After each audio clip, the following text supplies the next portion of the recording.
Le grand public a enfin compris, parce que les Français ont parfaitement conscience de l'importance d'être autonome, d'être souverain, de pouvoir décider pour nous-mêmes.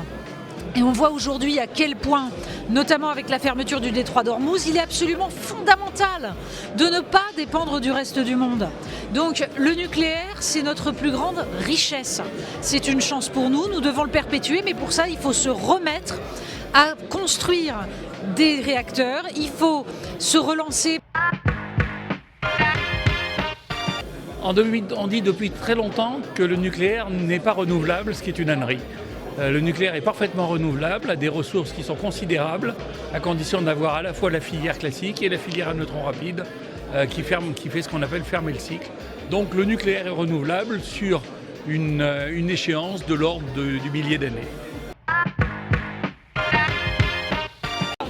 Le nucléaire, c'est l'énergie. L'énergie, c'est au cœur du développement économique. Et le nucléaire, c'est notre énergie de souveraineté pour la France.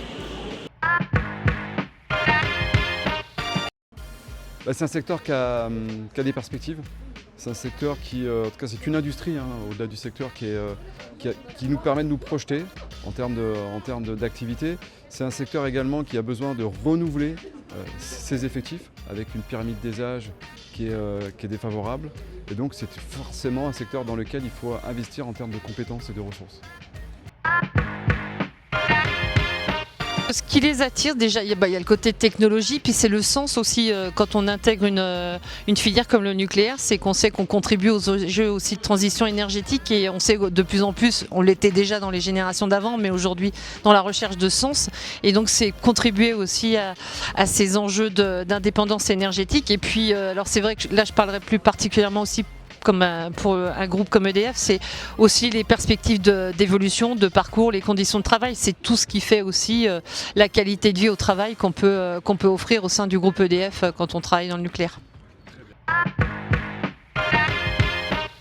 En 2036, on aura toujours à peu près l'intégralité de l'infrastructure actuelle, c'est-à-dire de tous les réacteurs, des installations du cycle. On aura travaillé à les entretenir, à les exploiter et à en prolonger la durée de vie.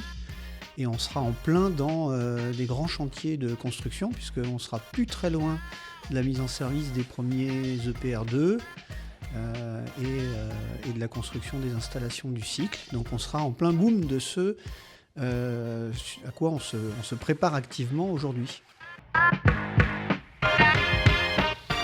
Aujourd'hui, pour nous, dans le secteur du nucléaire, l'enjeu principal reste les compétences, attirer des nouvelles compétences dans ce secteur, mais aussi la qualité de nos interventions, qui reste un enjeu fort.